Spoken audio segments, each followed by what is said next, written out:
Okay, so I guess this is intended to be probably a series of talks, but the main thing to say is that this is really a pre-talk or a series of pre-talks for an upcoming visit in a few weeks by Juan Esteban Rodriguez Camargo.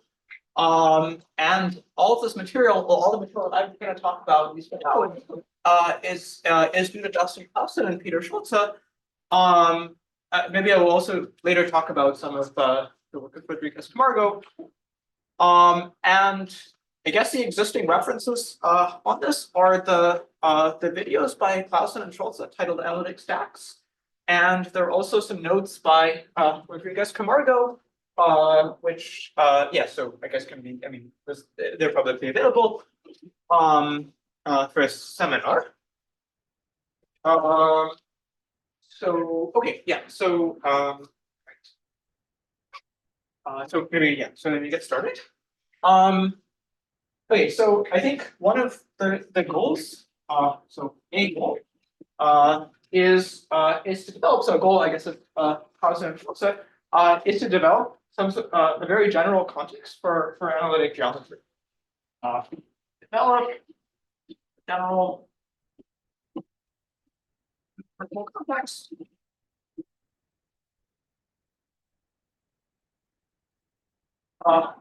For analytic geometry.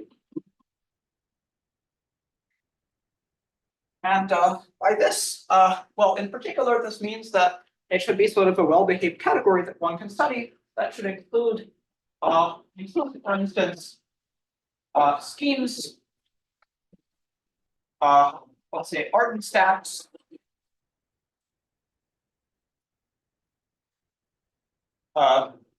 derived, well, derived versions of these, so derived schemes, stacks.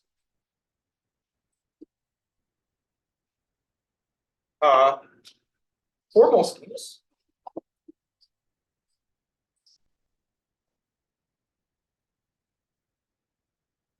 But also some objects that are maybe a bit further outside sort of classical algebraic geometry, such as rigid analytic spaces.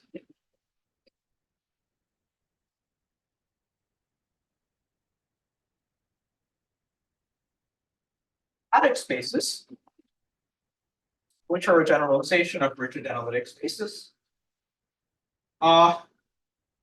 And ultimately, analytic spaces over the real numbers and complex numbers, so things like complex manifolds or real manifolds, or yeah, and also so more general objects, more general Q objects.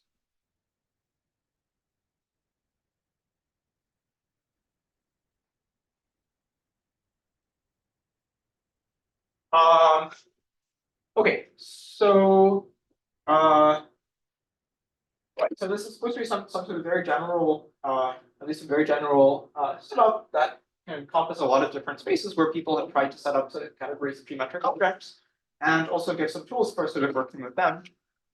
I think the idea is that the setup is supposed to be modeled on, well, it's supposed to be modeled on these examples.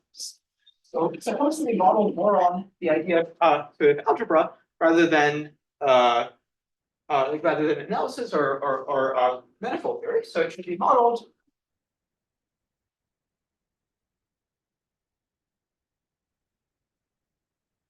on algebra. So it should sort of bear some resemblance to the usual theory of schemes or stacks. Okay, so I think this is kind of one of their goals. Right, and so the idea, so the idea of the sort of algebraic context is that you want to encode schemes or stacks and so forth via their functor of points. So in particular, should be defined by a sort of functor of points.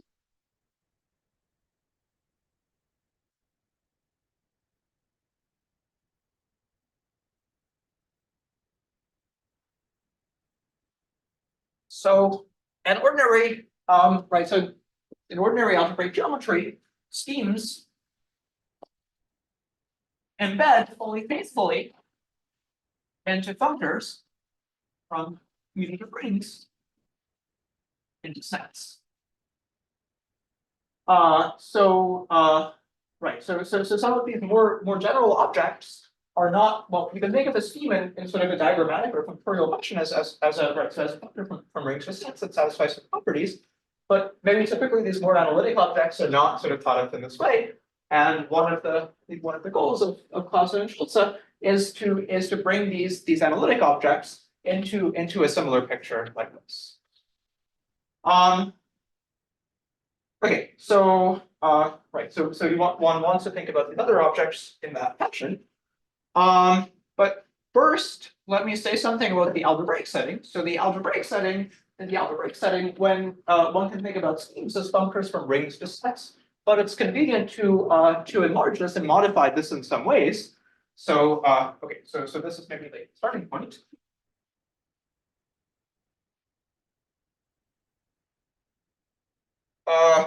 Okay. But in just sort of an algebra, right, so one can modify this in a couple of ways.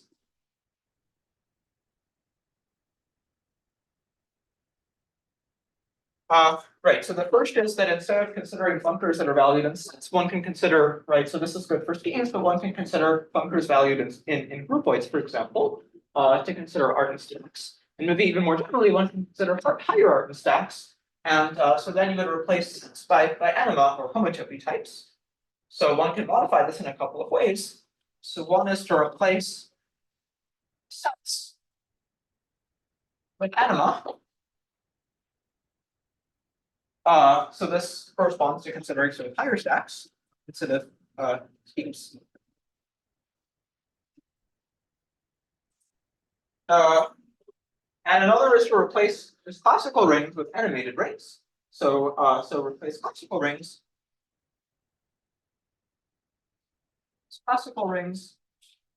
with animated rings,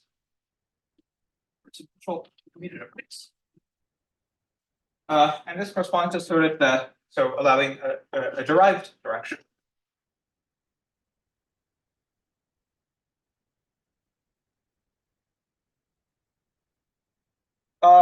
And so these are already two sort of enlargements one makes in the context of the array context. Okay, so for example, if one wanted a setting that included, let's say, the first 3 or 4 examples, one could consider the following set. Definition. A derived set is going to be a functor from animated rings.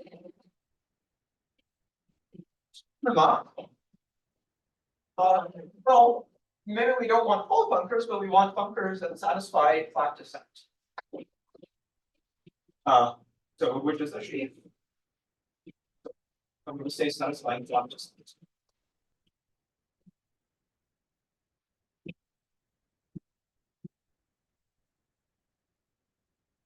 So okay, so this is at least a general enough definition that encodes it encodes the first 4 examples that I wrote above. So this definition. So let's say the first 4 examples are going to embed. So when I say this definition encodes first 4 examples, I'm either going to embed inside the infinity category of derived stacks.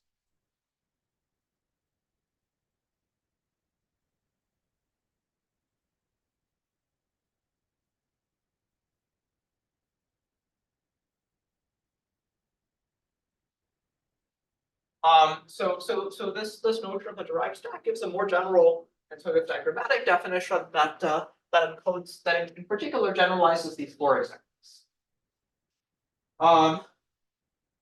Okay, so this is still a very general definition, but maybe I could say a few things about okay, so right, so maybe let me just say, so one goal, right, so one right, so one output of Austin and Schultz define a notion of analytic stack that has roughly the format of the above. So they define in their course a notion of analytic stack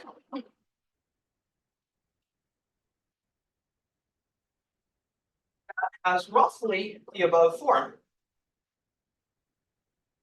So they're encoded in terms of functors from some sort of theory of rings into anima.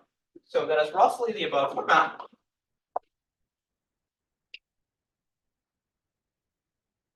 But also it includes all the other examples and many more. So, but also includes, so it also includes the examples of rigid spaces, adic spaces, and all of the others.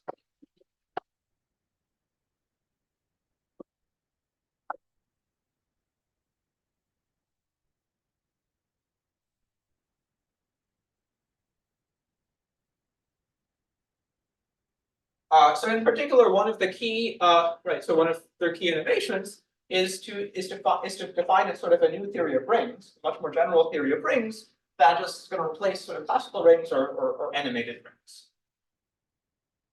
Sorry, yeah. So this flat descent condition is just saying it's like a sheet. Yes, there's a sheet for the flat topology. So is there also an analogous condition for like being covered by a scheme or something like to make it like an algebraic stuff? Yeah, so that's a great question. So yeah, so actually I want to say a little bit about this. So right, so this is still a very general definition. In particular, I'm not assuming that it's so right. So I guess some authors have defined the notion of an algebraic stack, or maybe more special notions of Arden stacks or Deligne-Mumford stacks, where it will impose further assumptions on this functor. For example, that it's actually, for example, it could be presented by something like a flat groupoid in schemes or affine schemes, so forth. So I think it's important. So right. So maybe let me say something about one of the other motivations for this theory, which is going to be relevant for the upcoming series of talks. So I guess I'm not really visible if I. So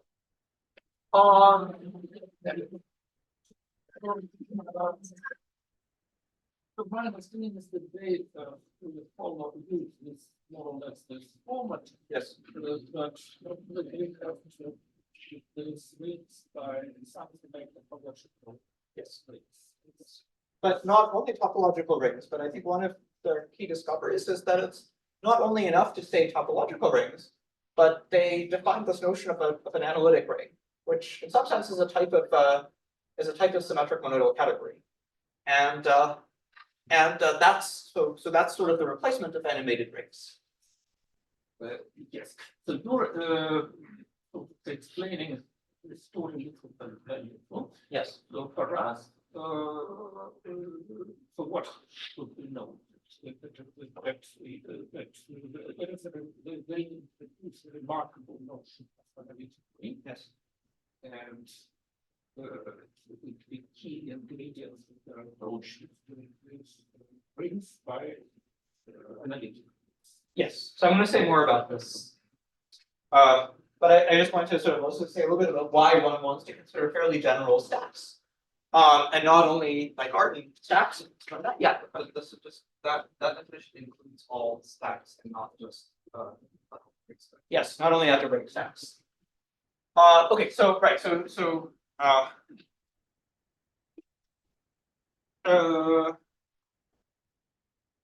right, so one of the original motivations for stacks was that they parameterize some sort of moduli problem where the objects in question have some automorphisms, and those are usually motivations for algebraic, like maybe Arden stacks and so forth.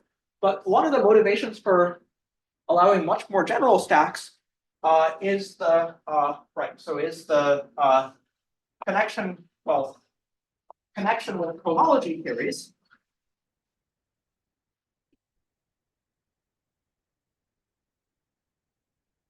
So This was the discovery, so by Grunfeld and Navuri, going back to work of Simpson, work of Simpson in Perfect Zero, that cohomology theories, just as classical schemes, can be encoded can be encoded very productively by thinking about algebraic stacks. And so connection with cohomology theories. So so various cohomology theories on schemes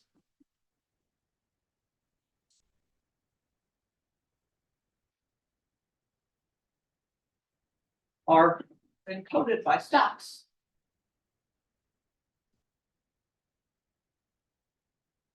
And so in particular, prismatic homology and structure can be encoded by stacks. And these stacks are not going to be well, they're not going to be finite type. So which are in general very much not far from Hartley stacks. And these involve things like so an example is something like taking the additive group and quotienting by the divided power completion at the origin. And so these stacks are that appear are at least presentations by flat affine groupoids, but the objects are very infinite dimensional, or they're not finite type. And so I believe one of the things that will be covered in the upcoming lecture series will be approaches to prismatization in these more analytic settings. So for example, for rigid analytic spaces and mixed characters. And so that really means that one has to consider very non-finite type objects. So even if one is interested in studying cohomology theories on finite type objects, then these stacks are going to introduce very objects. Okay.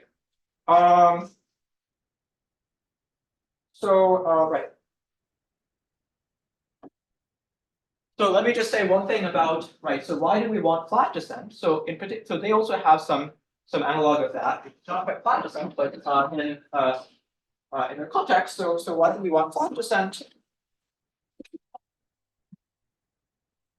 And not simply consider, well, we're going to call them pre-stacks, just arbitrary functors gamma. So flat descent. Well, I guess there's at least two reasons for this. So reason one is that one wants to have a theory of quasi-coherent sheaves so one has a good theory of quasi-coherent sheaves in this context, or in general in algebraic geometry, and obtained by gluing together the infinity categories of modules over animated rings, and now modules satisfy flat descent. So modules over animated rings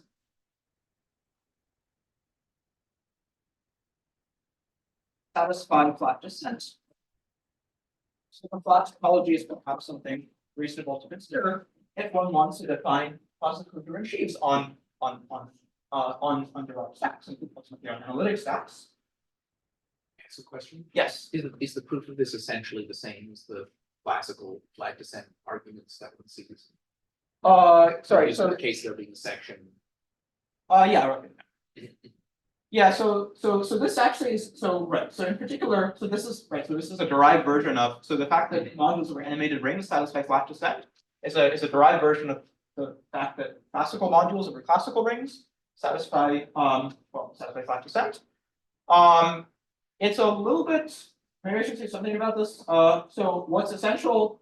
So I guess this is proved in some of Lurie's in maybe algebraic geometry. It's really essential to use the T structure on modules. So this is actually something proved by sort of an elaboration of the proof for classical rings. It's actually a little bit more complicated in this analytic ring setup because one doesn't really have a T structure. One doesn't really have a nice T structure anymore. So so there's not really anyway, I should say is that there's not really a good substitute for flatness in this.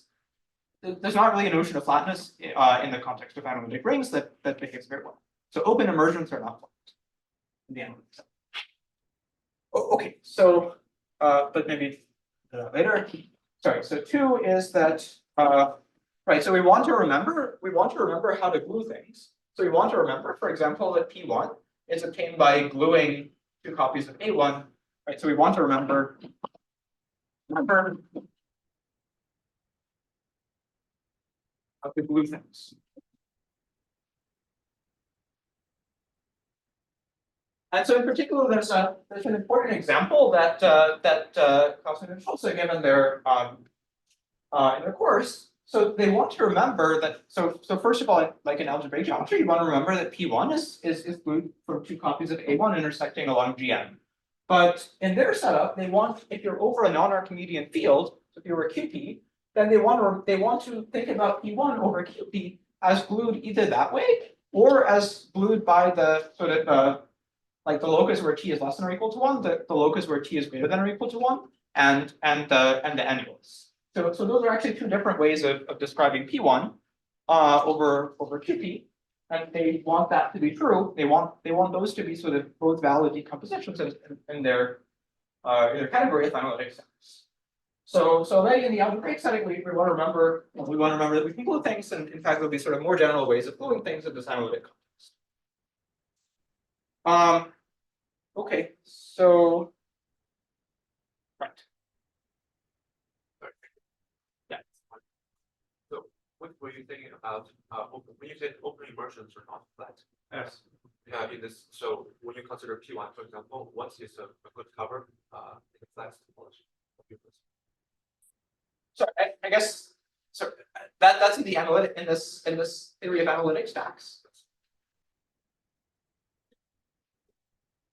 So maybe we should try to proceed little by little.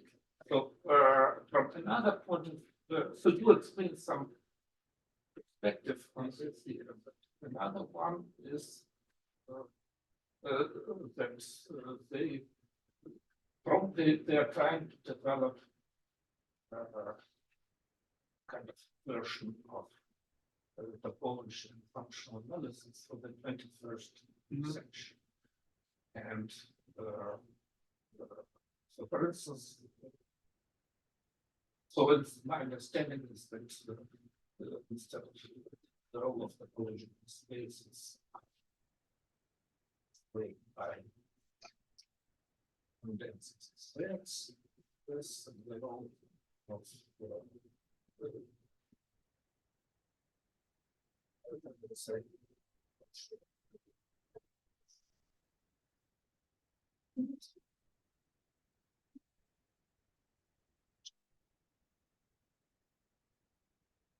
solid, liquid, products, and so on.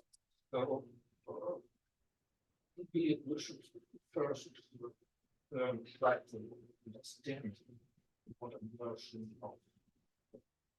I don't know how lectures will be structured, but at least the lecture notes like we discuss first modern version of general topology,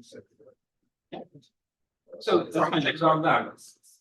Then and we don't know this yet, so it could be a little bit too early to discuss the subjects.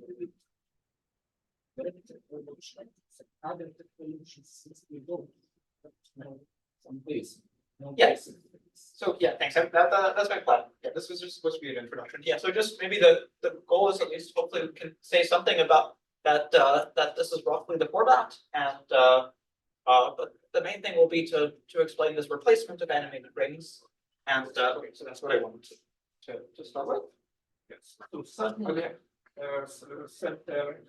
set theoretical topology and after functional became special. Yes. In some new. Yes. Okay. So right.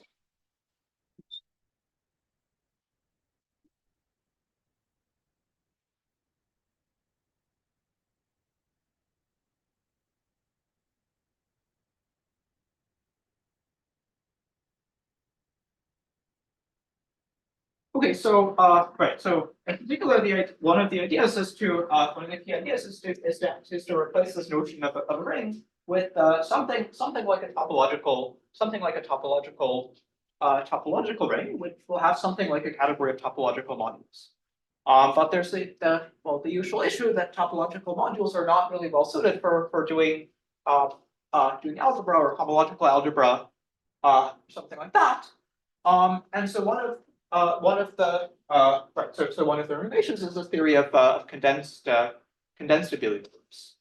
So my understanding is that they are trying to marry functional analysis and homological. Yes, it's a linear functional analysis. Homological, and this is something not trivial. Of course, there were some previous attempts, but and probably they have reasons to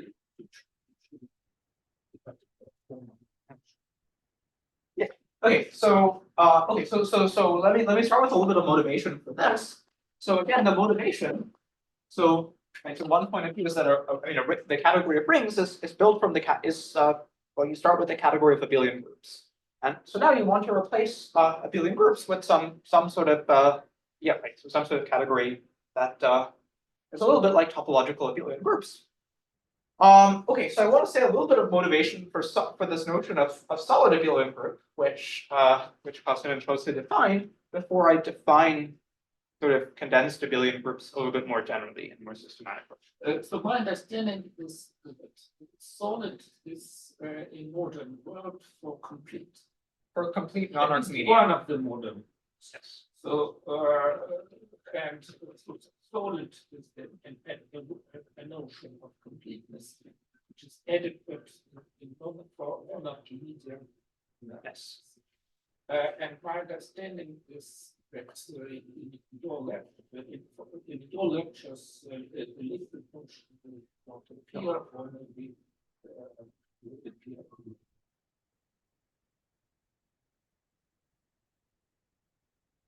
Or maybe almost. So for us, the main notion is solid. Yes. And this is just a modern word. First approximation, solid, the modern notion of the function complete. Yes. There are arbitrary topological groups. There is a notion of topological spaces. There is no notion of completeness as far as understanding really to be able to ask whether spaces complete. That's what topological groups. There is a different ask distinction. And so it's clear that it's a similar function, which is solid. Yes. Okay, so I was defining the notion of a condensed or light condensed, I don't know a little bit, but I just wanted to start with giving a little bit of motivation for the flavor of what this is speaking about, and maybe say something about solid abelian groups. So Kostner and Schulze define a category of solid abelian groups, which right. So the idea is somehow that this is supposed to encode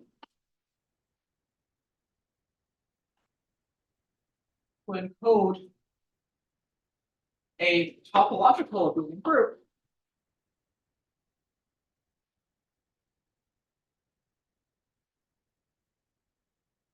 with, well, whose topology is complete and non-Archimedean. So, whose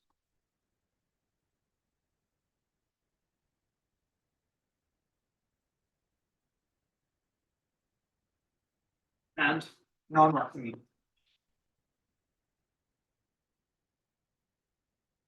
So examples would be the ring ZP with the p-adic topology, the ring ZP double brackets T with the p comma t-adic topology, the ring QP, or the Tate algebra QP this way. What do you mean by QP? Okay, so here I mean we take ZP, add a variable P, complete in the p-adic topology. So we give this the p-adic topology, and then invert P. So another way to say it is that this is the ring of holomorphic functions on the closed unit. Yes. So this is a Banach. This is a p-adic Banach algebra where the open ball is the p-adic completion of ZP brackets T. Okay, so right, so this is the idea of a solid abelian group. But well, in particular, they want to encode this. So the notion, I mean, this is a reasonable notion. So, but it's this is at least a well-defined notion. But but the idea is that one wants to encode instead of using the notion of a topology, one wants to encode one wants to use sort of diagrams to encode this notion so that one has sort of a better behaved category. So given given such a topological abelian group,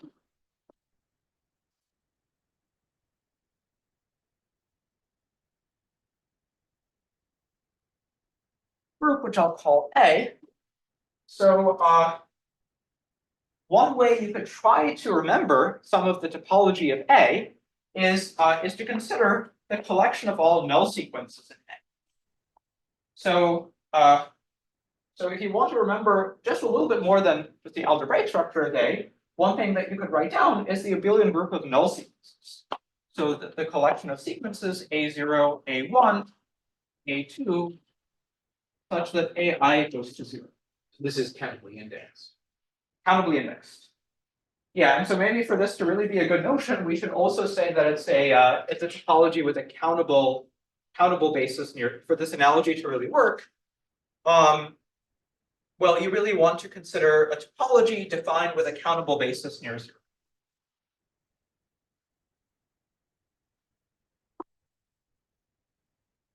Otherwise, you might want to consider something more general than sequences. Okay, so the first thing that you might try to do if you have a topological abelian group and you want to sort of see something about the topology, you might look at the collection of null sequences. Sequences converging to 0.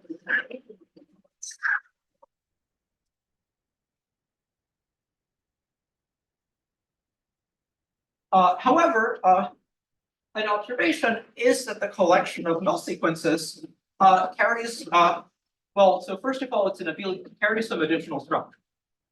So right. So first of all, so the collection of null sequences of A. So it's not only a set; it carries the following additional structure. So, well, first of all, it's an abelian group because A is a topological abelian group. But in fact, there's some sort of infinitary operations that you can write down on a null sequence. So okay, so first it's an abelian group.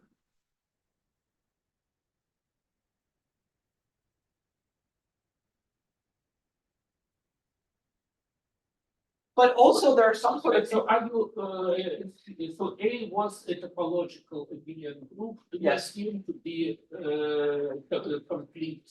Oh yeah, given such a topological abelian group. Such. Yes.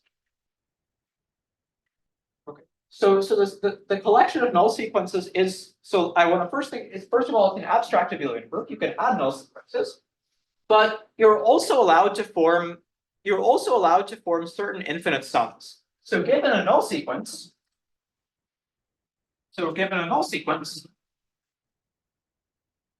A sub I, then we can also form any infinite linear combination of the AIs with integer coefficients.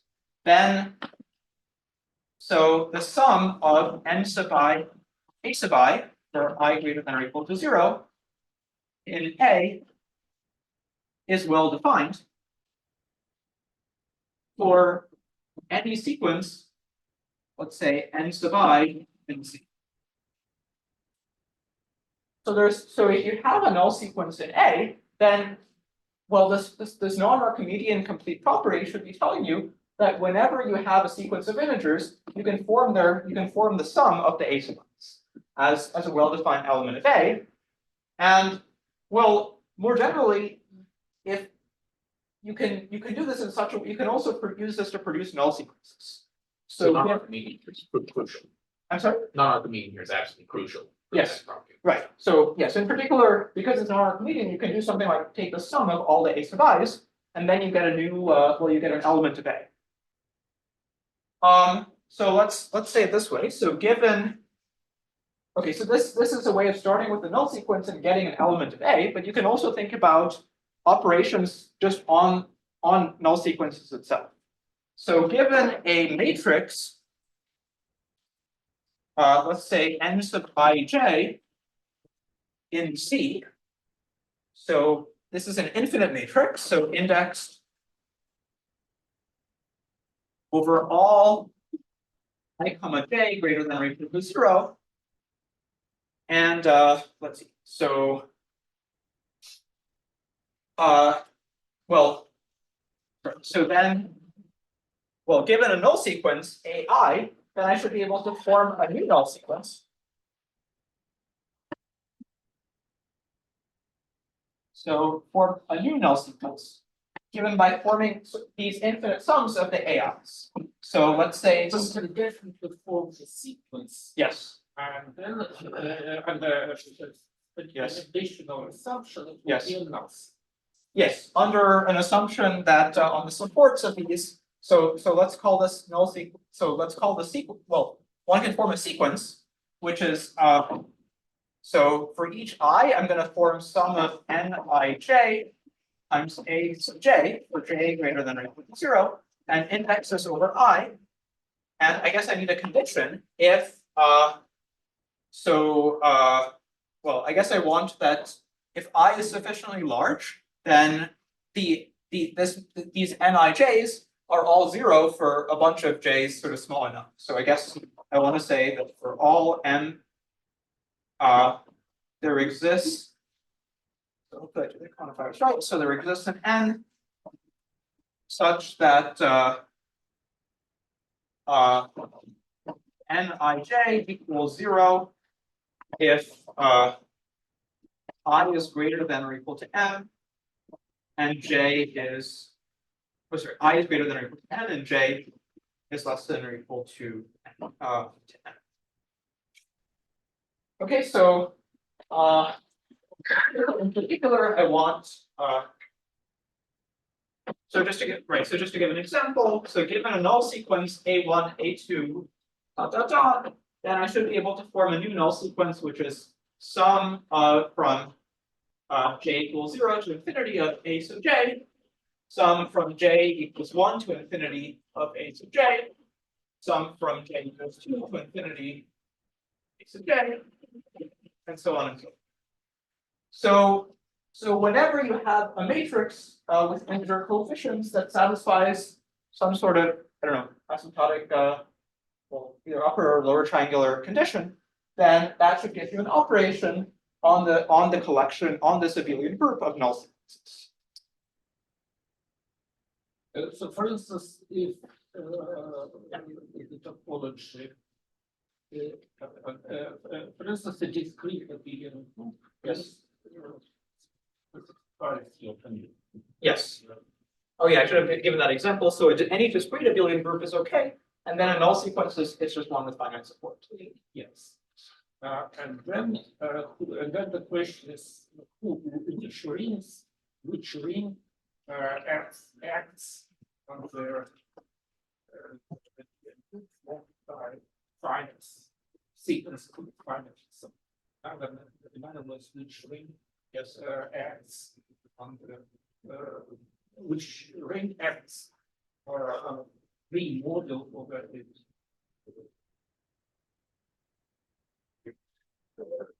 Yes. So if you want a ring which acts on the direct sum of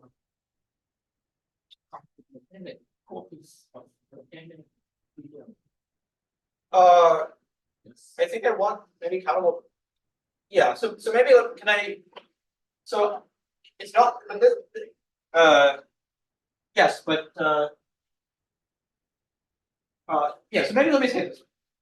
Okay, so another way of saying this is that the collection of so the claim is that this gives you a ring. This gives you a ring of operations on the space of on the abelian group of null sequences that there's a natural ring that's acting on. So maybe another way of saying this is that null sequences in A are cons. So if I take the product of, so let's consider the product from I equals 0 to infinity of copies of Z. Yeah, this is the idea is that this is going to be the space with the universal. So I consider this as a topological abelian group with the product topology, infinite product of copies of Z. And so this is a right. So this is a topological abelian group, which satisfies the condition that we want. The topology is complete and non-Archimedean.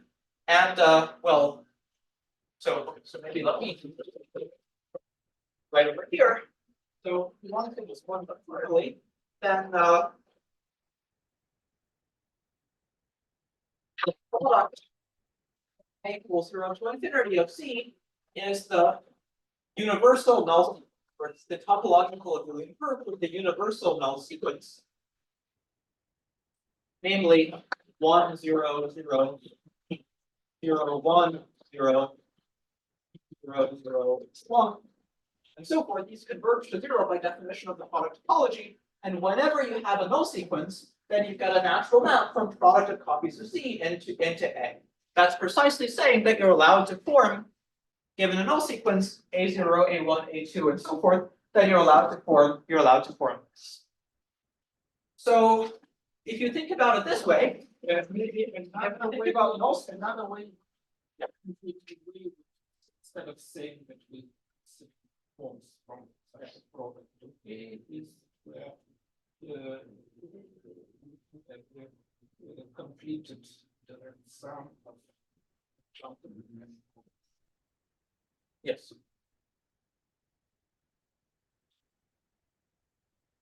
Right, but I guess sort of completed one has right. So Yeah, but the topology is completed. But this is a kind of warm-up. Something which has to be made more precise. Yes. But this, I think, is literally true if we say Hans and topological abelian groups. So if A is a complete non-Archimedean topology, then I think this is really okay. So then, if you say it this way, then the observation that null sequences carry these extra operations is just the fact that there's a lot of maps from infinite product of Z to infinite product of Z.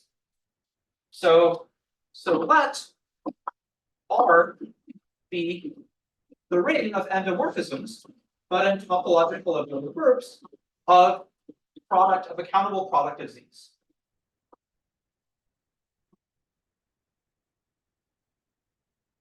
So okay, so let's this. Then so in particular, okay, so you are saying that R acts on null of A on the right. Yes. So you have a right action of this ring, and this is the same as a left action of the ring of endomorphisms of the deriveds. Yes.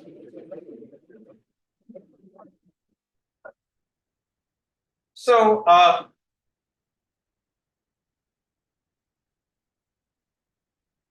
so the idea is that you encode the topology by just remembering the R module structure. So this gives a so this is not the definition one would want to use, but so maybe I should write this as a fact, which is that this category of solid abelian groups defined by Clausen and Schulze is exactly the category of modules, because right modules, for this ring. So for endomorphisms of the countable product of copies of Z. So in other words, the category of solid abelian groups has a compact projective generator, which is exactly this object. So the idea is that so they use a different definitions for some reasons, but some of us, but it turns out to be equivalent to this. Yes, turns out to be equivalent to this definition. So at least it's a tensor, and this is an understandable Yes. definition. And I would say that in some sense, it is easier than the notion of group or topological space. Yes. Because after all, the notion of topological space was only introduced in the early 20th century. And in the 19th century, probably the people thought in terms of convergent sequences. So the idea is that topological a topological group is a notion of the conversion sequence, which is set of groups is the same as the notion of the sequence converging to zero. And then the main epsilon in the non-Archimedean and the non-Archimedean world is that if you have a sequence conversion to zero, then we have some notation. This is so. This, although this is not a definition that we have, yes, but it's a very natural. It would be very natural. Yeah. So from then, the naive. sure. So in particular, if you given a solid abelian group, so there's a right. So the definition given by Klassen and Foltz of solid abelian groups is part of this more general story, and then they prove this as well. Then they prove this after some work. But right. So if we just sort of use this, so then if you have a solid abelian group, so observe. So given, so let me not say a solid abelian group, but given an R module M, well, roughly speaking, you're supposed to think of M as the space of null sequences somewhere. And then you're supposed to think of M as the space of null sequences in some topological abelian group with these properties. But if you consider this M as a primary object, then one can ask, suppose that M is the set of null sequences in A. Yes. Can we recover, and suppose we equip M with this structure, can we recover A itself? Yes, that was going to be mine. Yeah. So given an R module M, well, okay. So I guess the observation is that there's a natural, right? So there's a natural projection. There's a natural. If you take product of copies of Z to product of copies of Z's, there's a natural projection E which sends a sequence N1, N2, to just N1, 0, 0, 2. So this is going to send a null sequence just to remembering the first, well, just remembering the first coordinate and then all zeros. So this is an idempotent. This is an idempotent. E is an idempotent in the ring R. Okay, so if we're given an R module, then we can take the image of this idempotent on M. So we can take, I guess it's a right module, so we can form the abelian group M times E, and this is supposed to be the analog of the underlying abelian.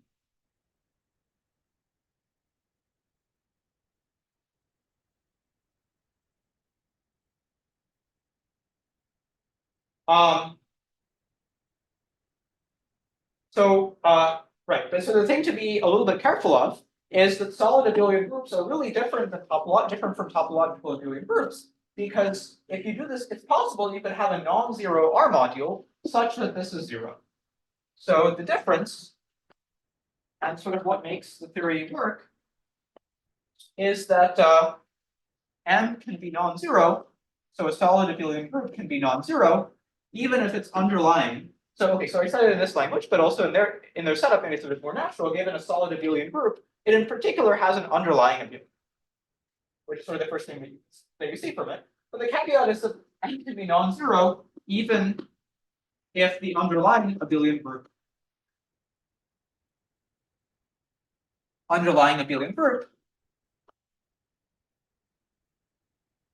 is 0. So So, So my understanding is that whenever you have a right R module M, you can form A by defining A to be ME. yes, And then you have by definition you have a canonical map from office to from M to A, and moreover you have that map essentially. Yes. From A to the product of complementary focus of A. yes, But the new idea is that this map is not required to be in check. yes, yes. Yeah, so right. So in particular, right, so in particular, you can have a solid abelian group whose underlying abelian group is 0. So the space of so being a null sequence is sort of it's not a property, it's really sort of extra structure. So you can have a null sequence, all of whose underlying terms are 0. And this is sort of something that's forced because an example of a map in topological abelian groups is QP with the discrete topology mapping to QP with the usual topology. So this is an injective map in in let's say non-Archimedean complete non-Archimedean topological groups. So we certainly want this map to be in the category in whatever category one considers. But this map is an isomorphism. It's not an isomorphism. So one is this map is not an isomorphism. But it's an isomorphism on underlying topological abelian group, on underlying abelian groups. So the co-kernel of QP with the discrete topology mapping to QP is going to be an example. Well, so I mean, for example, via this definition, this is going to be a solid abelian group. So, well, for example, you could take null sequences here, and then just take the co-kernel of the maps of null sequences. And this is going to be a solid abelian group whose underlying abelian group is 0. So my understanding is that when you write here, so first of all, they want to be able to they want this co-kernel to be non-zero. Yes, this was the original design. Now, the solution to the problem is as follows. When they write QP, they probably really mean the abelian group formed by sequences of elements of QP converging to C. Yes. And when they write QP delta, they really mean the set of such sequences only finite. Yes. And then, of course, the quotient is constant. Yes. The map is injected with them, and it's not an isomorphism. Yes. So if you define a solid abelian group with the right model, then everything becomes clear. But on the other hand, the intuition is they still write QP or something like this, but they literally speaking, they mean they think about the topology, but literally speaking, they consider the abelian group formed by sequences.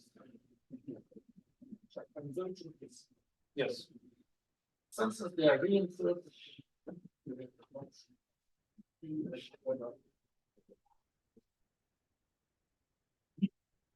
Yep. So I just write that on the board. Even though this factor from M to NE is not conservative, they somehow pretend, to some extent, they pretend that the intuition is that they think of M as an E with the distribution.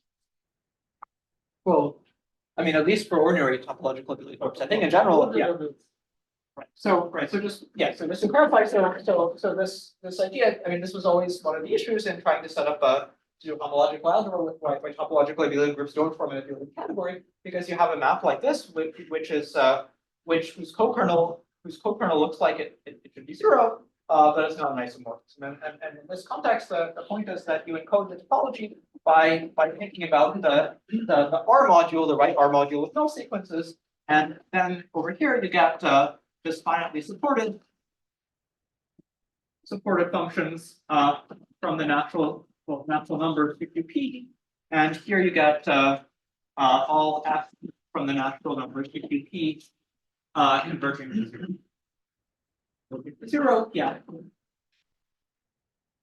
And so these are both R modules, and it's true they're very different R modules, and you can form the co-kernel, and you can definitely give a map of R modules from here to here, and you can form the co-kernel, and it's perfectly valid as an R module, even though it doesn't correspond to a topological abelian group. Okay, so all right, so that was okay. So right, okay, already almost 5:30. So right, so I guess one doesn't. So this is correct, and but it's not how they sort of set it up. And in particular, one wants to do a bunch of things like, for instance, constructing a tensor product, and so forth. That well, one could sort of synthetically. So one could in principle take something like this as a definition, sort of synthetically construct the tensor product on solid abelian groups and so forth. But it's so it's probably more natural to set it up in this more general context of like condensed abelian groups for many reasons. So since we're an hour in, maybe it's what condensed light? Like condensed abelian groups. What is the meaning of light? So it refers to sequential limits. Sequential. Yes. So I guess maybe this is a good point to take a break. Sure. Okay, so next I want to define the notion of a condensed set and of a light condensed set. So first let me recall. So a profinite set. So Clausen and Schulz's definition of a condensed set is based on the notion of profinite sets. So a profinite set. Well, one can think about it in several different ways. So it can be let me put it this way. So it's either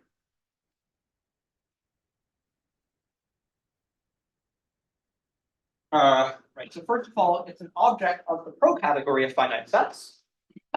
It's a pro object of finite sets. Let me give this a name. A profinite set S is either a pro object of finite sets. That means S. Well, you think of it as the formal filtered inverse limit of some diagram of finite sets. So where I is filtered, and I sub I the diagram of finite sets.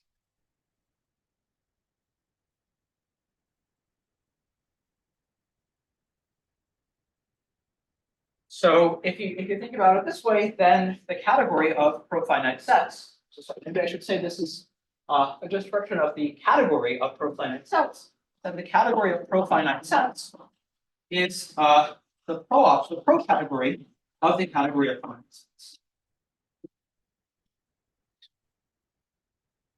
And with this description, then that means that Hans from a filtered system, a sub I of finite sets, into a filtered system J of finite sets is so it's the inverse limit over J of the limit for I of Hans finite sets from S sub I into these. Okay, so the category of profinite sets is abstractly the pro category of the category of sets. which means that the objects are sort of diagrams in that co-filter diagrams of finite sets, and the math between them are given by this formula. Or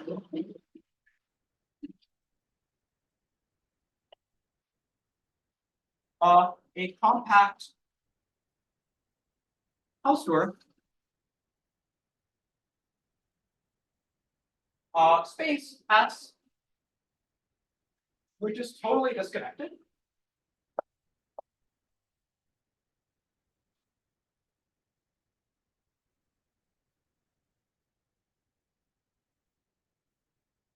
So any two points are separated, any two distinct points are separated by a decomposition of S as a disjoint union. i.e., if x not equal to y in S, then okay, so then there exists a closed and open subset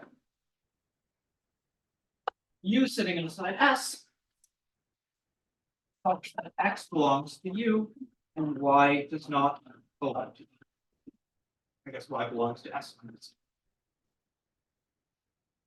So S decomposes into the disjoint union of U and S minus U because it's a closed and open subset, and X is in the first part and Y is in the second. Okay, so then if you say it this way, then so then a map of profinite sets is simply a continuous. So this way, profinite sets is a subcategory of the category of compact spaces and continuous maps.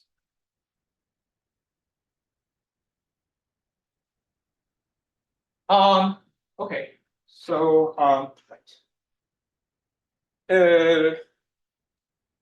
and okay, so then a remark is that any profinite set, okay, so in particular, any profinite set is going to live inside some infinite product of copies of 0, 1. So remark, so for any I, any set I,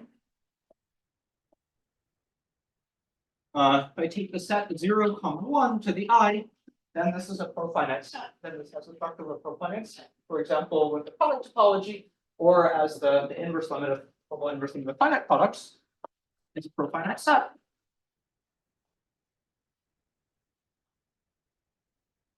And any profinite set embeds as a closed subspace of 0, 1.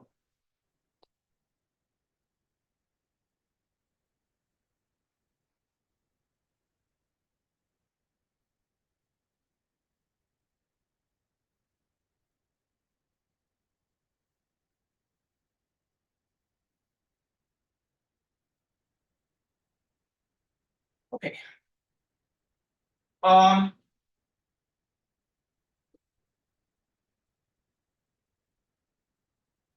And then maybe 3.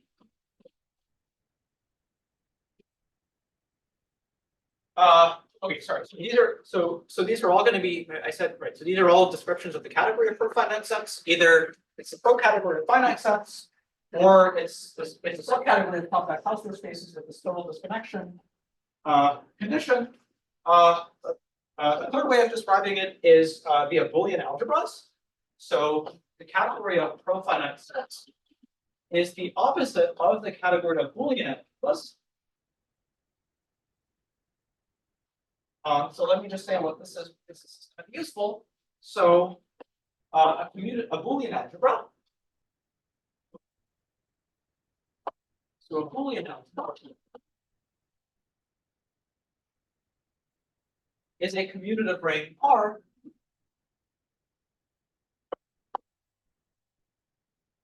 such that x squared equals x for all x in R.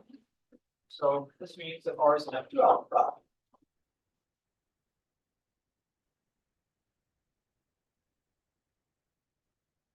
And another description of the category of profinite sets is that it's the opposite to the category of Boolean algebras.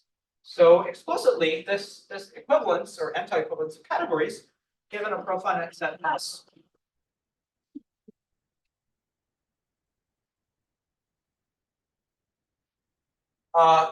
you get a Boolean algebra by taking all continuous functions to 0, 1. So you get a Boolean algebra by taking all, well, take the Boolean algebra of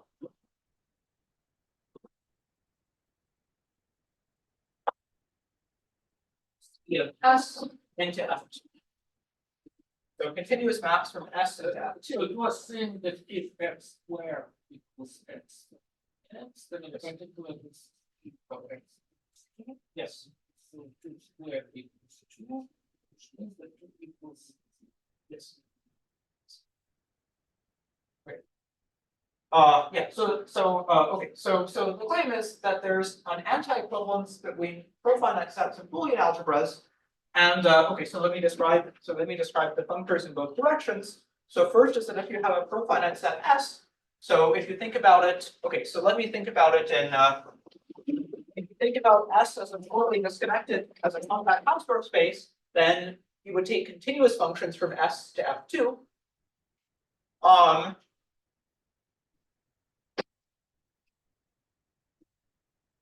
If S is right, so if S is the limit of S of I, then C of S with two coefficients means the colimit of just all functions from S of I into F2. Sorry, maybe I forgot to say something. So right, so why are these two categories equivalent? The idea is that if you have a pro system, that you can equivalently encode, so you can equivalently encode the pro system by remembering the inverse limit together with the inverse limit topology. So if you have a pro system of finite sets, then you give each of the finite sets a discrete topology and then take the inverse limit, but remember the inverse limit topology. So by Pekanoff's theorem, that's a compact Hausdorff space. And the point is that the structure of the topology is the same as remembering the pro sort of structure. So that's why categories 1 and 2 are equivalent. And right, so category for this third category, if you have a profinite set, if you think of it as a compact Hausdorff, sorry. Yeah. Oh no, sorry. Sorry, if you think of it as a compact Hausdorff space, then you consider all continuous functions to F2, and that's going to be a Boolean ring. And if you think about S as some sort of pro system of finite sets, then for each of those finite sets, you just take all functions into F2. So that's a finite Boolean ring, and then take the colimit of that. So that's how you get a Boolean algebra from a profinite set. And conversely, if R is a Boolean algebra, then you get a profinite set by taking spec R with the Zariski topology.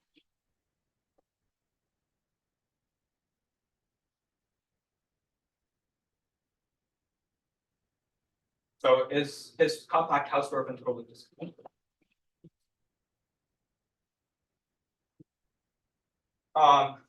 Okay.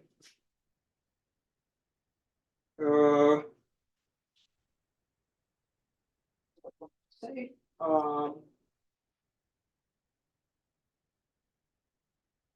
okay, any questions about this?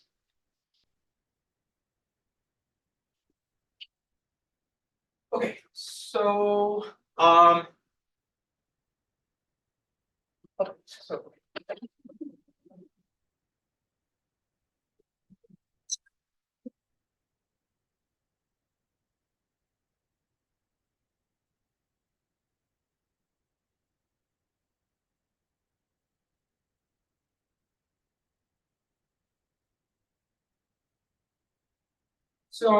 okay, so the idea is now to define a Grothendieck topology on the category of profinite sets.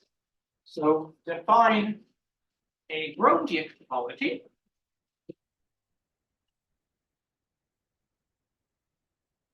So I guess I should say, right, so we can form fiber products of profinite sets. I mean, with just in the category of topological spaces, or those will be profinite. So we can form a Grothendieck topology on this category of profinite sets. So to define that, I need to tell you what the covering families are, such that the covering families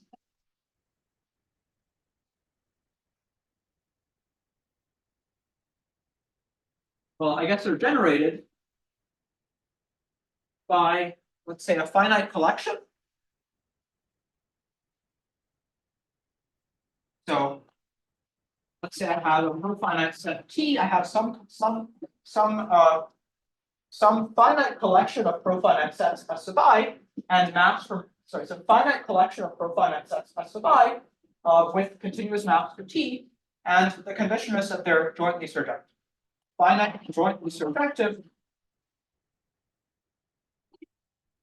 families. Okay, so jointly surjective means that T is covered by the images of the S. So this is going to define a Grothendieck topology on profinite sets. Okay, so right, so this is basically equivalently it's you declare that a surjection, a single surjection is a cover, and whenever you have a finite decomposition as a disjoint union, then that's also profinite set as a disjoint union decomposition, that's also a cover. Okay, so then definition is that a condensed set is a sheet for this topology. Set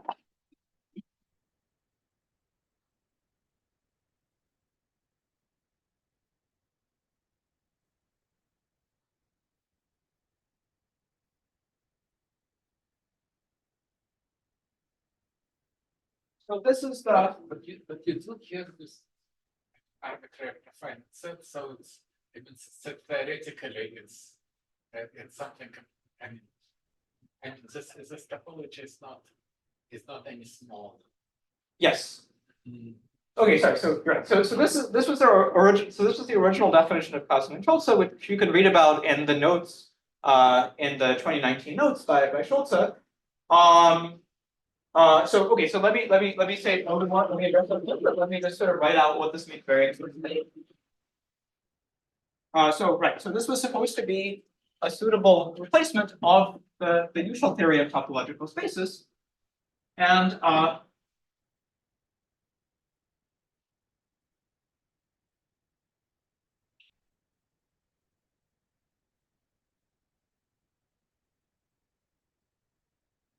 okay, so explicitly, a condensed set is a filter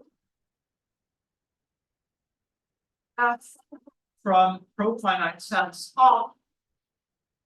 Right, so I guess it's a function from profinite sets up to sets, which has the following properties. So maybe I should call this X. Such that, okay, so first of all, I have the disjoint union of, so if I have two profinite sets, S1 and S2, I can form their disjoint union. And that's a particular value profinite set.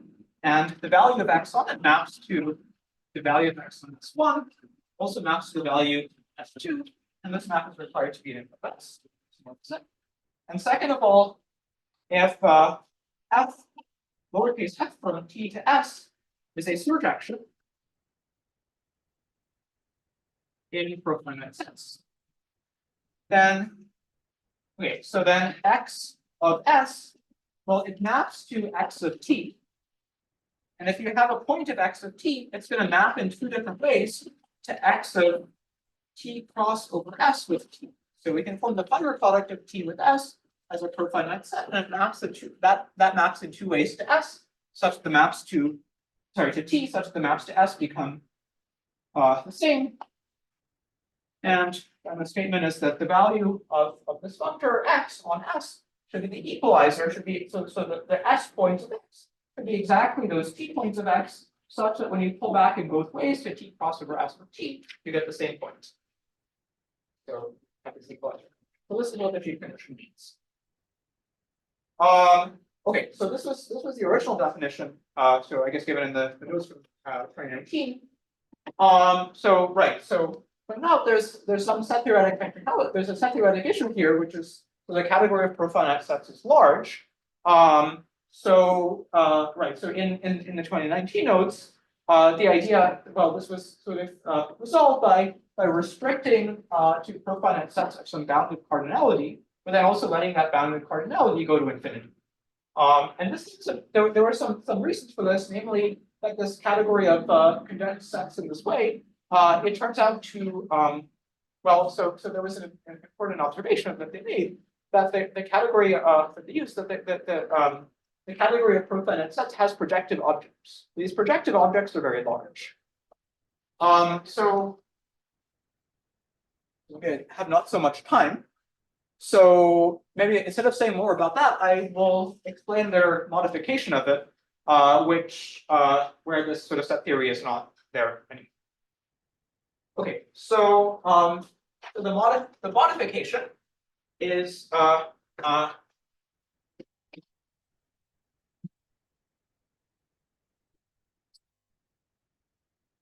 following definition. So we'll say that a profinite set S is light if it's a countable limit of finite sets.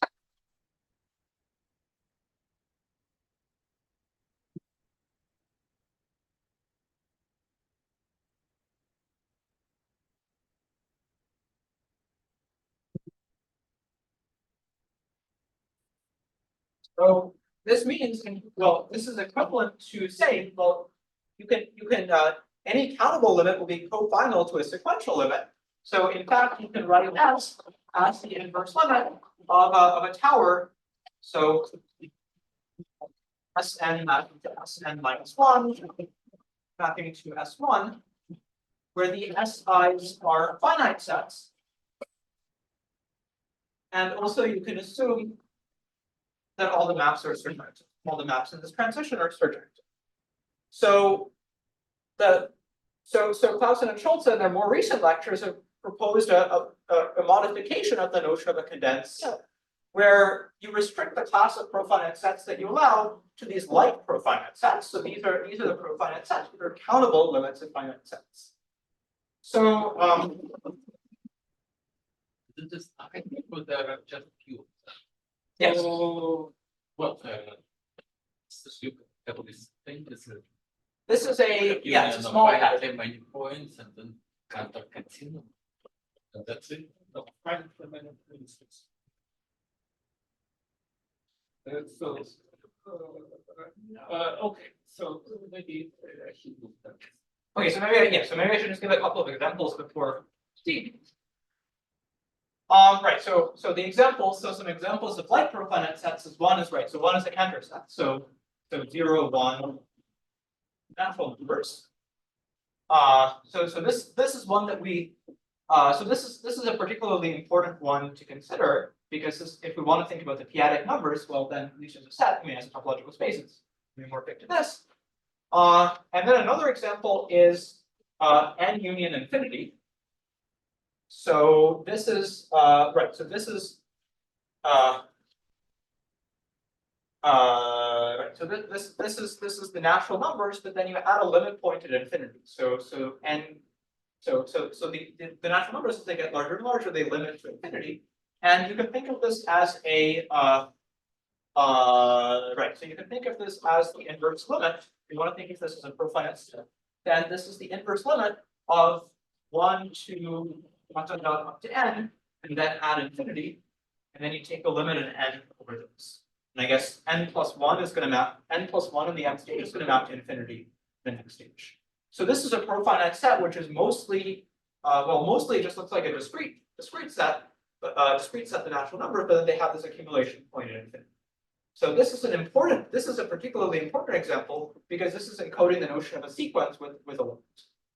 So these are two examples of like profinite sets. Okay, so let's see. Okay, but it's so is it true that any lights infinite lights set is kind of it's one of these two things? is not one of these two, but so I think it's going to embed, for example, it's going to either embed or be sort of acted upon by this example. Yes. So this example is somehow a generator. So this is sort of a generator. So the current set is the most important. Yeah, so this is somehow the most important. In that the okay, so maybe let me, well, I guess I can just so a comment is that you can well, I don't want to erase this just yet. Let me make a couple of comments about this notion of lightness first, and then I will make a modification. So a remark is okay, so right, so one is that lightness is equivalent to being metrizable. Well, so lightness of a profinite set, if you think of it as a compact Hausdorff space, it's equivalent to being metrizable. And in fact, lightness is also equivalent. Well, let me just say some equivalent descriptions of lightness. It's also equivalent to actually embedding in the Cantor set. So the Cantor set is metrizable. So subspace of the Cantor set.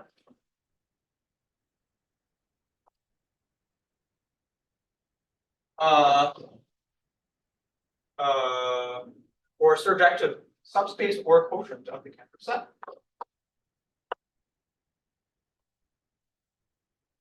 And I guess another is that, right, so a profinite set is determined by its Boolean algebra of functions to F2, which is equivalently the collection of all closed and open subsets of the profinite set. And saying that it's light is precisely saying that that's countable. There's only countably many closed and open subsets. So, all right, so this is bad for technique. Let me just like this. So it's equivalent to saying that continuous functions on S into F2 is countable. So, right, so lightness is not a cardinality condition on the profinite set itself, because the profinite set can be either countable or uncountable. It's a condition, but it is equivalent to a condition on the Boolean algebra, on the associated Boolean algebra of functions to F2, and the condition is just that that Boolean algebra is countable.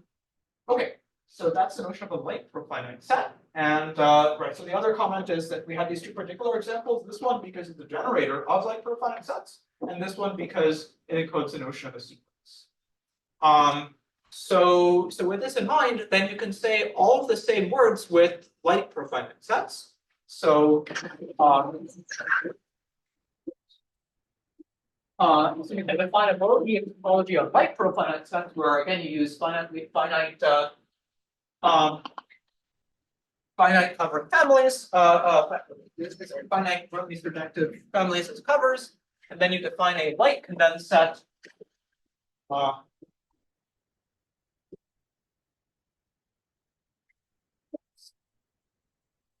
Set to be a C for this topology, and then it's all of the above is exactly this.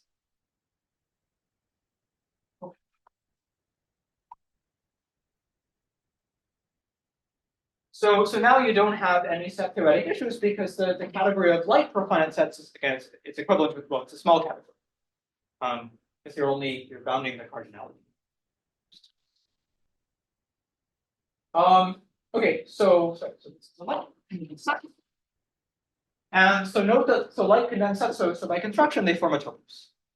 So this is one thing that, so in general, this is one thing that they that's sort of nice about this category. It's topos on this. Okay, so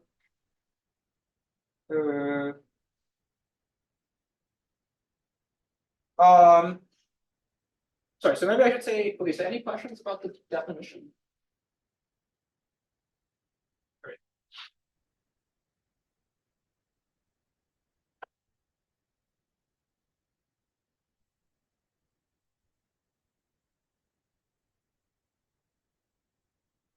Okay, so the idea is that, again, so the idea is that light profinite, light condensed sets form a generalization of, well, at least reasonably nice topological spaces.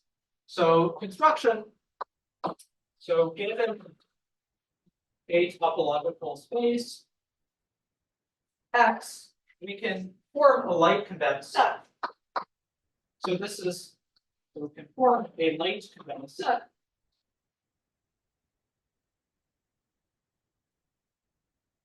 Well, X underlined by setting X underline of S to be the set of continuous maps from S to X.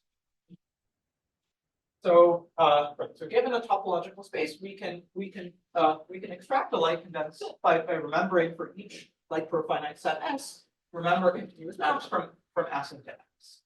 Now, so there's something to check that this construction actually gives you a sheaf, and the reason for that is that any surjection of profinite sets is automatically a quotient. So this is a sheaf.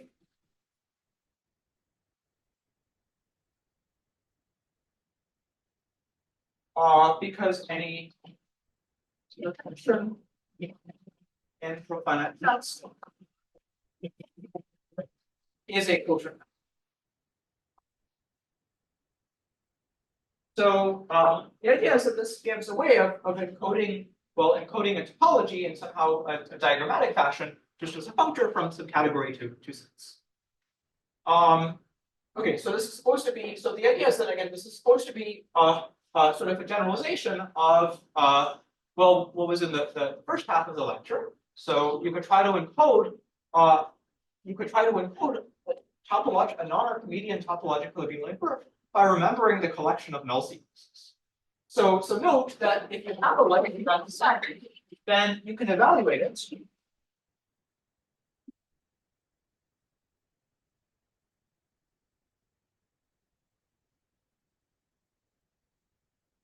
So in general,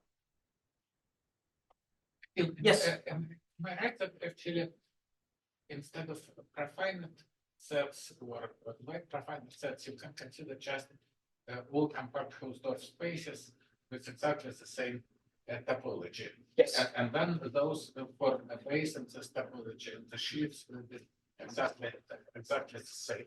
Yes, thank you. So maybe let me write that. Yeah. Yeah. So a variant of this definition, by the way, is that instead of working with profinite sets, one could work with one could equivalently make the same definition. One could make an equivalent definition, replace profinite sets, let's say light profinite sets, with metrizable compact Hausdorff spaces. So consider the category of metrizable compact Hausdorff spaces, and you can give that a Grothendieck topology in the same way, considering finite Grothendieck surjective families. And then you could define the notion, you could consider sheaves on them. And you can consider sheaves on them on the site. And it's equivalent because the light profinite sets form a basis for this topology. So this is equivalent because so if Y is metrizable and compact Hausdorff,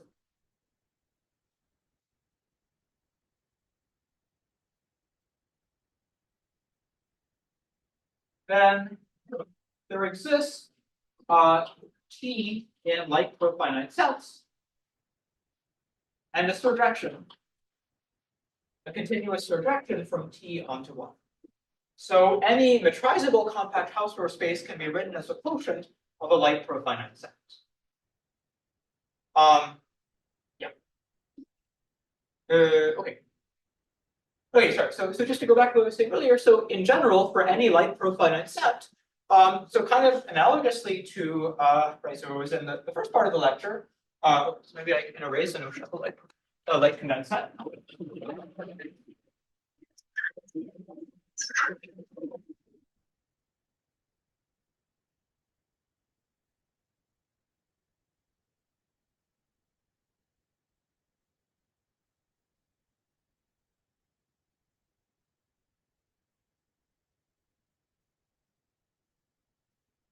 Okay, so right, so remark.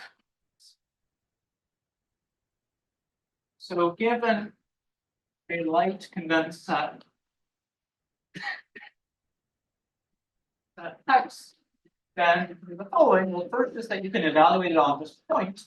So this is just going to be an ordinary set. So you get a sort of underlying set of a light condensed set. But another thing that you can do is that you can evaluate it on this Profinite set n union infinity.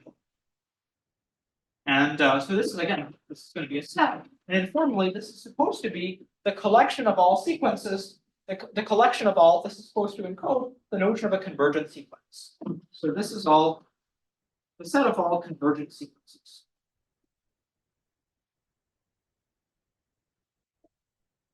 Now, given an element over here, well, you get a bunch of elements over here by restricting to each of the natural numbers involved. But this map doesn't need to be injected.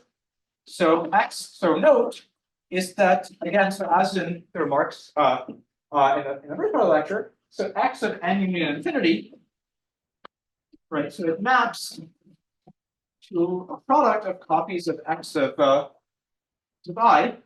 Well, I ranges over the points of n union infinity. But this map is not necessarily there.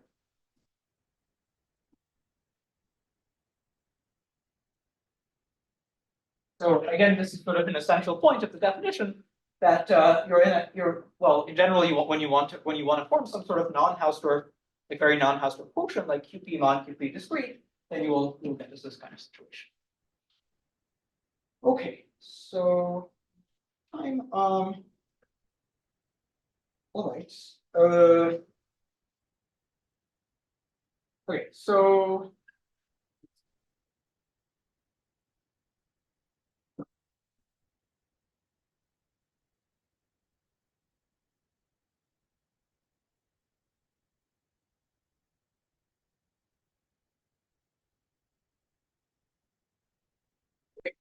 I want to mention one important feature of the notion of light profinites, light condensed sets.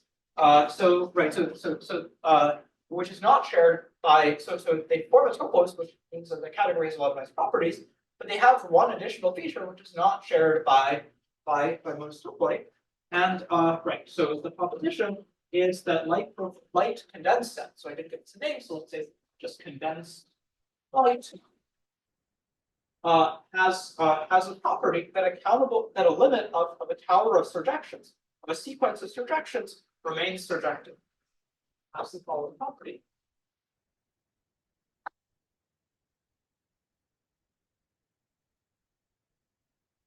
If we have a sequence, so x0, we have a sequence in light condensed sets, x1, and all these maps are surjective. So if given a tower of surjections, then x infinity defines to be the limit of the x of I in light condensed sets. Well, x of infinity maps to each of the x of i's. Well, x of infinity, the proposition is that x of infinity surjects onto each of the x's. The map so in other words, the inverse limit of a tower of surjections is going to remain surjective on each of the pieces. So I think this property was first okay. So it appears in a paper of Bott and Schulze, and it was there called Grothendieck. And so it's a property of this notion of light condensed. Light condensed set, which is going to imply that in light condensed abelian groups, forming countable products is an exact operation.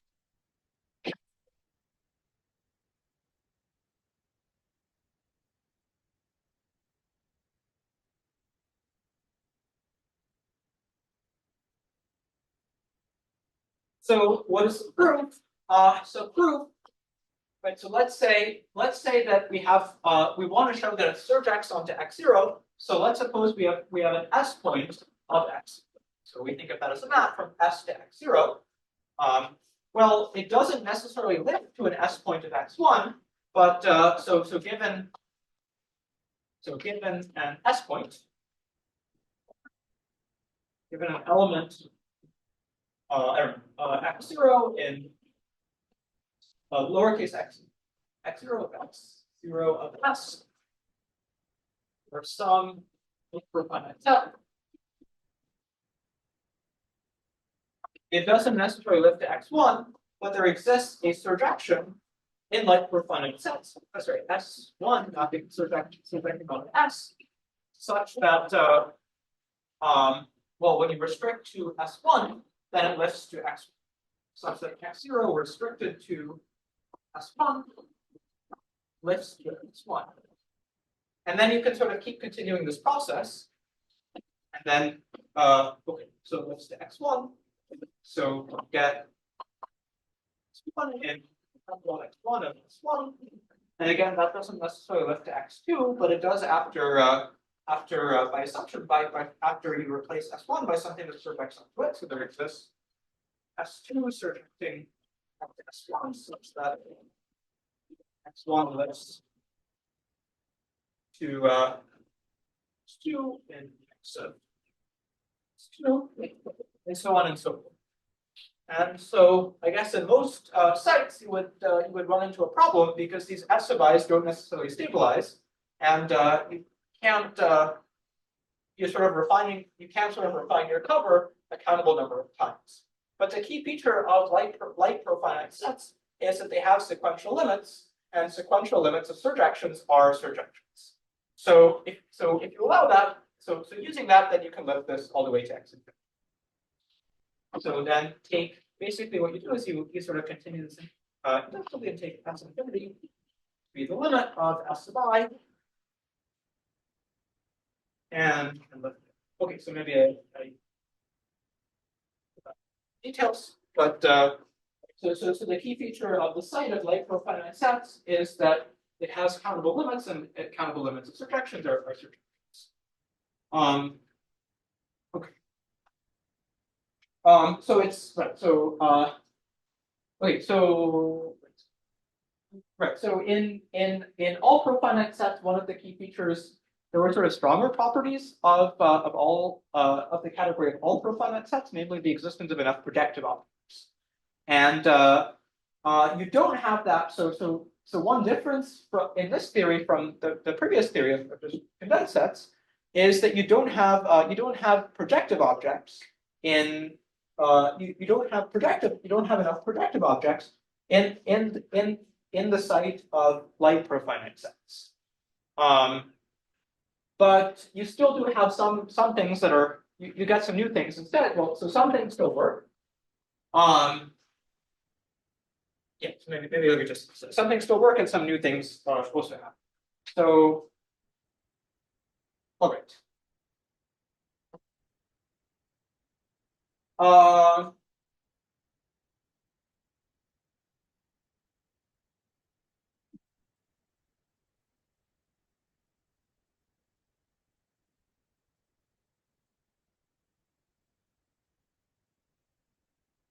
So what are the examples of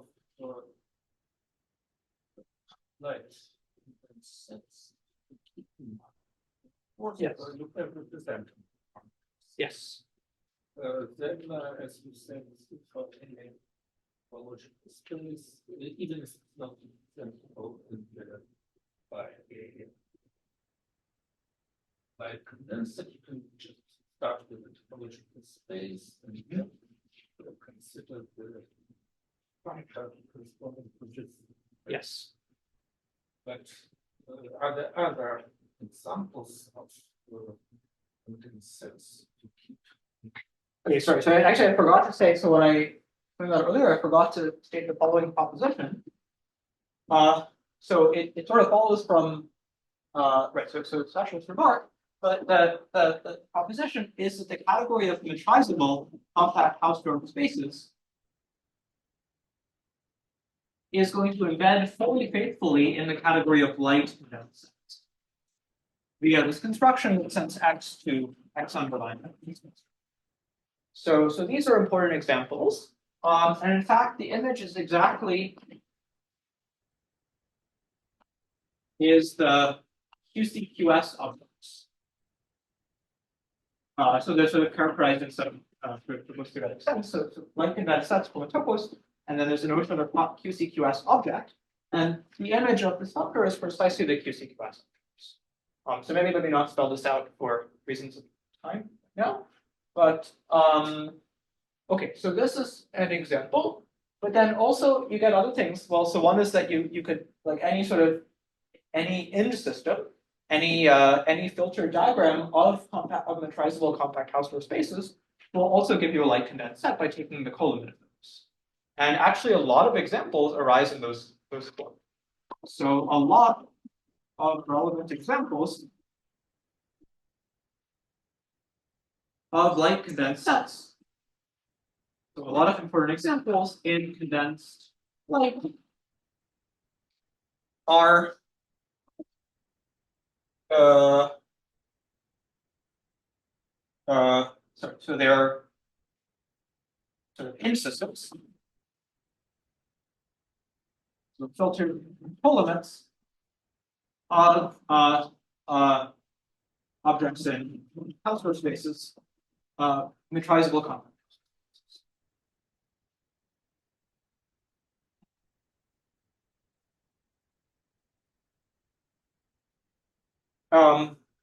Okay, so just as an example, so an example of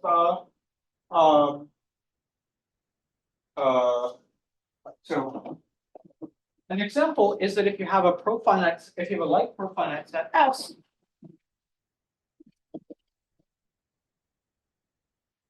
you can form the free, well, let me say the free commutative monoid on this. So forming the free commutative monoid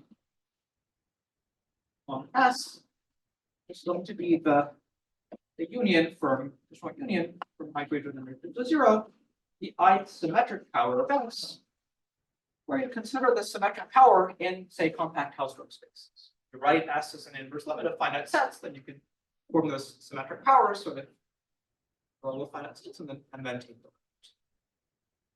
So, okay, so maybe I can come back to this next time, but I just, yeah, so a lot of like so one comment is that a lot of the relevant examples, relevant meaning things that are like free objects in various theories, they're not quite in this category of just compact Hausdorff spaces, but somehow they're not that far away from it, and that you can, well, they are actually filtered colimits of compact Hausdorff spaces. So they're filtered colimits of metrizable compact Hausdorff spaces. Okay, so maybe this was not such an interesting example actually, because it's just a short union, but we'll. Yes. So in this, when you count, Yeah. Yes. Abelian groups, then one of your example was one of your examples was the quotient of QP. Yes. By QP discrete. Yes. This is something which, well, naively speaking, it's not how it works, and so yes, it's allowed. Yes. Is there something similar here? For instance, can we take P of maybe the numbers, whatever, and then somehow equal the point. So can you take the quotient? Oh yeah, sorry. So yeah, sorry. So yeah, so maybe I should explain that. Yeah. So explicitly, right? So I think we can literally say the same thing both for QP and for the real numbers. So okay, so right. So let me first just make the remark. So definition of light condensed abelian group. So definition of light condensed abelian group will just be an abelian group object and light condensed. So condensed abelian groups light condensed abelian groups, abelian group objects, and light condensed sets. And right, so examples, we could take the real numbers. So explicitly this sends T to a light profinite set T to continuous functions from T to the real numbers. Or QP. Same thing with QP. QP comes to continuous functions from T to QP.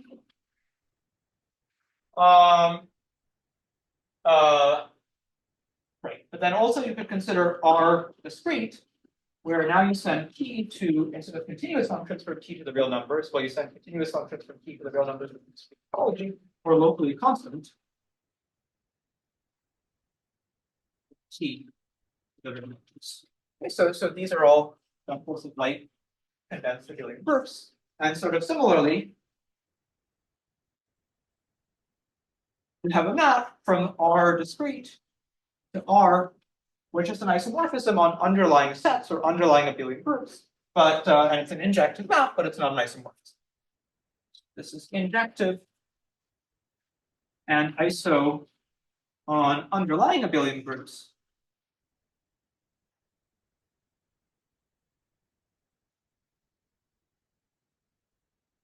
But not an isomorphism.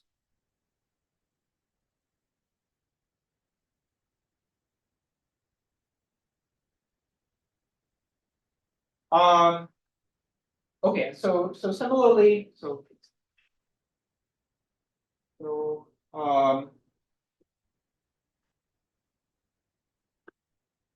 okay, over here.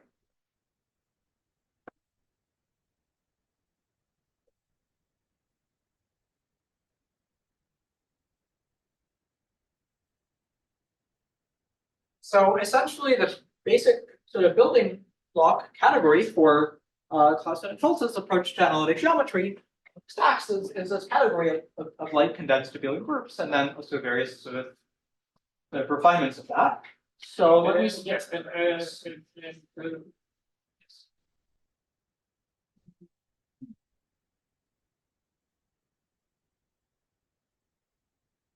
the idea is that this is supposed to replace this ordinary abelian groups. So right, so let me state theorem / construction.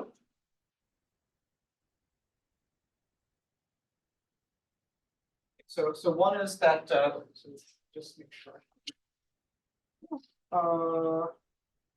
Okay, so light condensed abelian groups.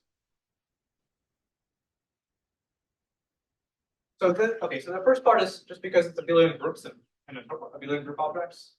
So it's a Grothendieck abelian category. So the abelian category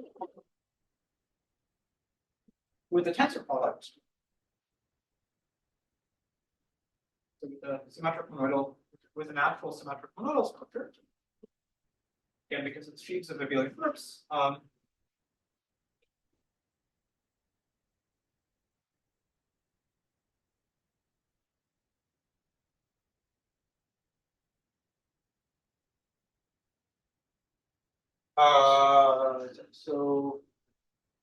Okay, so one is that right. So countable products. So that okay, this is just generally because it's a it's no problem for any focus. So now let me state some more specific facts. So more specific fact is that sequential limits. So okay, what was written here? So sequential limits of towers of surjections remain surjective. So I'll just write it. Limits towers of surjections.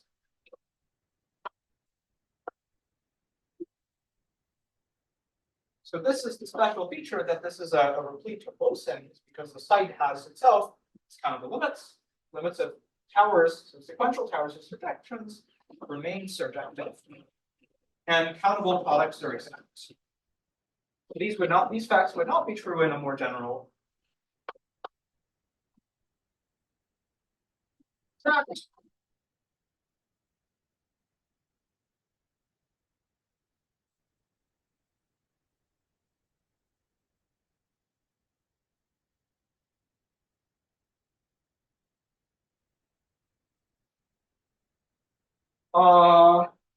Okay, so and then here's I think a really crucial insight in which is really specific to the light theory. And so okay, so first is okay, so where do we get examples? So what are the generating objects for light condensed abelian groups? So for any light condensed set, for example, for any light profinite set, we can take the free group, the free condensed light condensed abelian group on that object. So for example, we can take this n union infinity, this profinite set that's encoding a convergent sequence. So that light profinite, and we can take the free condensed abelian group on it.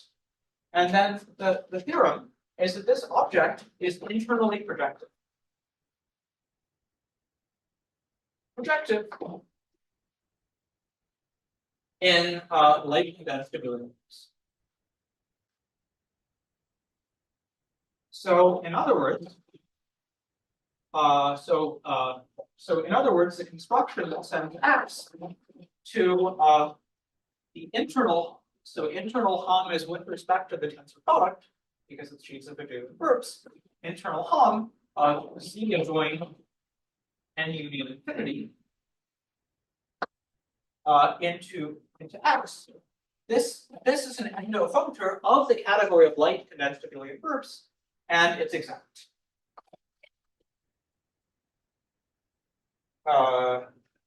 Yes, so this is exact. Okay, so this construction plays a central role in the theory of light condensed abelian groups. So this construction is supposed to be analogous to, well, close to this null sequence construction.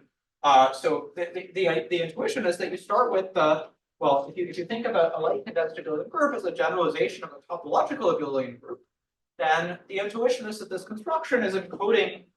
You start with a topological abelian group, and then you look at you get a new topological abelian group of sequences of convergent sequences in that original topological abelian group. So this is about encoding convergent sequences in X. Actually, it's important that we're considering not just the underlying abelian group of convergent sequences in X, but we're also remembering some of the topology on convergent sequences. So, well, that means considering this as a light condensed abelian. So I guess one key new result that they proved is that this object, this construction of taking convergent sequences is in fact an exact one.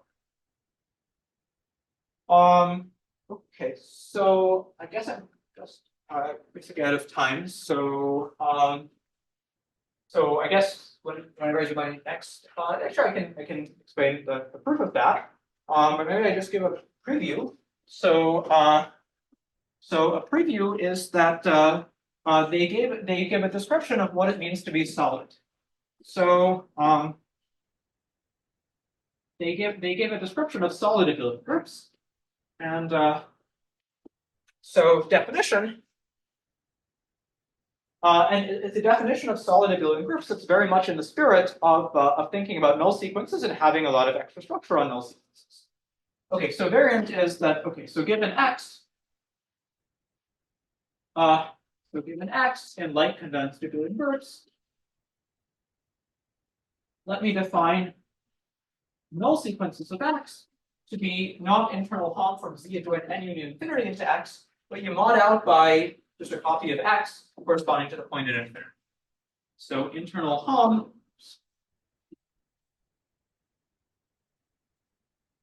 Z adjoin n union infinity mod Z times infinity, so just that one point, X. So this is still an exact function because we're splitting off a copy of X.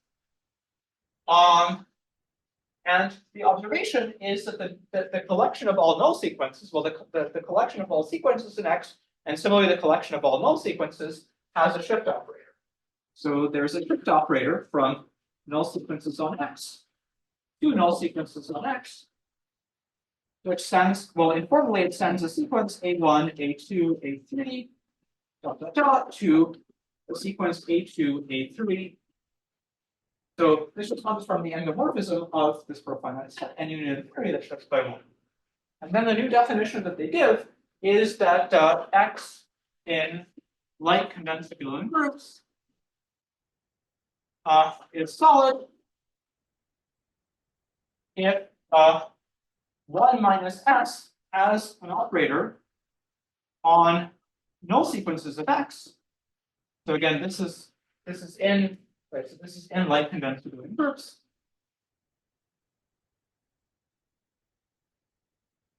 Is an isomorphism. Right, and so the idea is that the inverse of this operator is supposed to be 1 plus S squared plus ... which precisely involves starting with the null sequence and then forming sort of certain infinite sums. and making those into a null sequence, kind of as in first part of this lecture. And then the theorem of Clausen and Scholze is that this notion of solidity is exactly the same as the notion theorem of Scholze. This is equivalent. The category of solid abelian groups. This is equivalent to, so this like modules over this ring are just endomorphisms of the product of classes.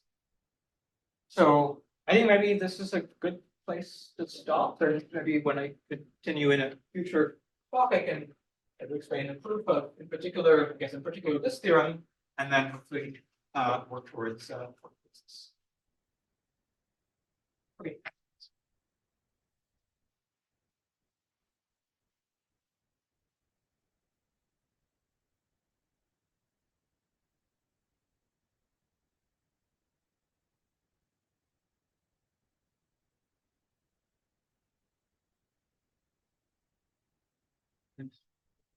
Why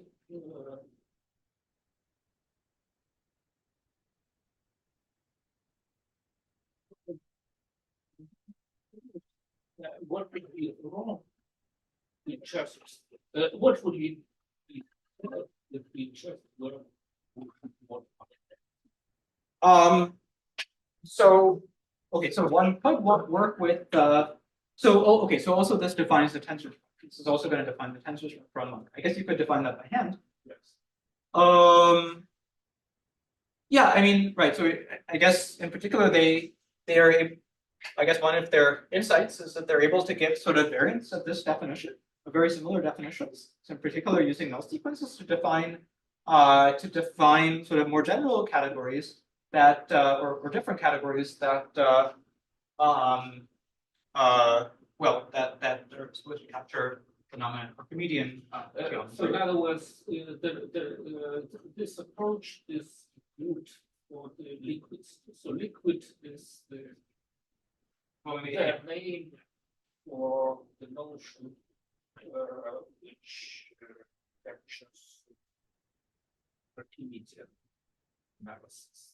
Yeah, I think now there's a new theory called gaseous theory that's actually defined in this in something similar. What's theory? Gaseous, yes. Yeah. Yes. And what is gaseous about? Well, I think I can't answer right now, but I think it's something that one defines it that it specializes to in particular specializes to both things over the Archimedean and non-Archimedean things, but it's also defined using some sort of similar condition on a light condensed abelian. But suppose I care only about non-Archimedean Yes. analysis, then what would be bad with using mod R? I guess in principle one could use mod R. Maybe it's sort of nice to know that it's coming from some topos and so forth. For instance, there is a, as you mentioned, there is a good notion of analytic ring. Yes. Can one define this notion using mod R? Yes. So I guess eventually we'll probably specialize to solid abelian groups, and then focus on that case in a later lecture, which I think anyway will be the setting for the upcoming talks. But I think some of these ideas will also reappear, will be useful even in a solid setting. Yes. So in the theory, they work with functors that aren't well, I'm a little bit afraid of after even light condensed sets, because I don't feel the notion of arbitrary light Profinite set is a little bit too difficult for me.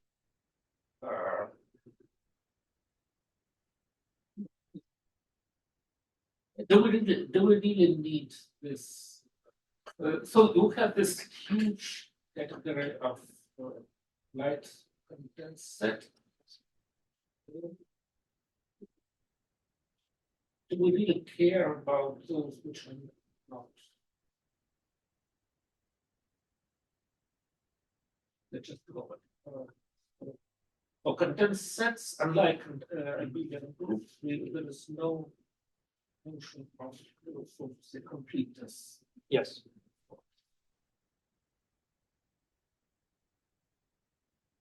So,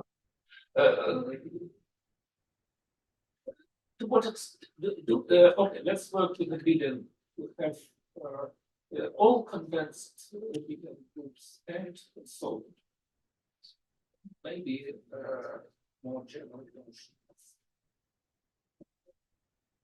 liquid gases. Do we really care about? And by the way, what are the inclusions? So is it true that solid?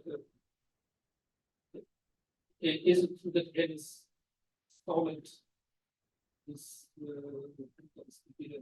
liquid? So I think they live in slightly different worlds, and that They live in this. yeah. So in particular, there's another ring in question. Okay. Okay. But anyway, so let's just forget about gases. So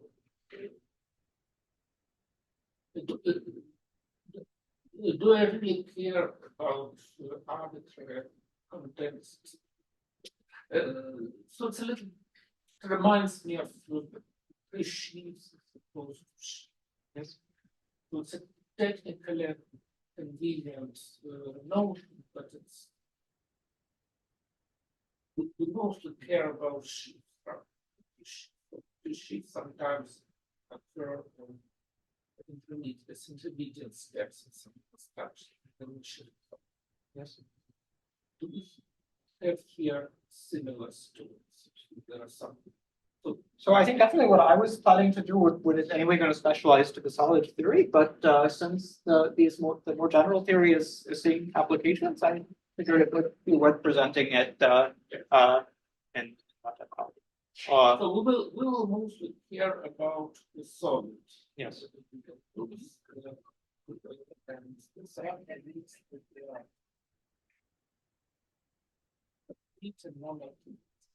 Yes.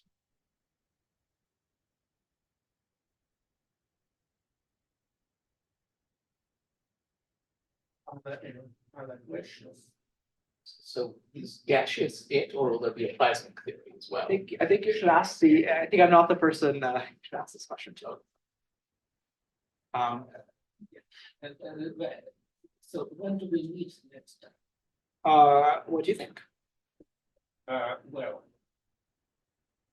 you need.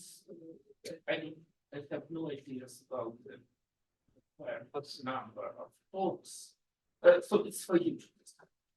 Okay. I mean, yeah. So I guess we can also discuss maybe just one question. So, yeah. So, well, there's nothing scheduled next week? For the seminar. By scheduled yeah. by me yes. or scheduled by the faculty department. Yeah, for this seminar. So nothing is scheduled except